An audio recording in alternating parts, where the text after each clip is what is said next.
Again, we're discussing the halachot of netilat yadayim for somebody who's eating fruits, vegetables that are dipped into water or any of the 7 mashkim.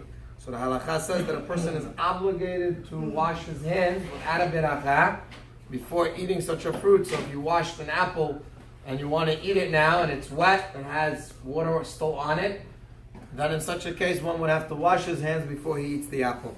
However, this is all true if the derech achila, the way to eat it, is by hand.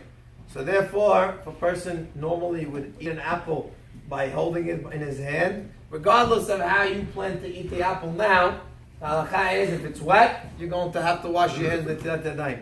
But if the derech achila is not with your hands, not to touch it at all, rather with a fork and spoon, like for example, salad which has shemen zayit, olive oil, or if a person is having cereal and milk, where again, it's dipped in milk. Milk is one of the 7 mashkim, but nobody usually takes the cereal and eats with their hands. That's just not a normal way how to eat. The normal way is to eat with a spoon or a fork. So in such a case, since the derech is not to touch the shtiyah, the wet part, person doesn't touch the milk, doesn't touch the cereal, so in such a case, one does not need to wash his hands.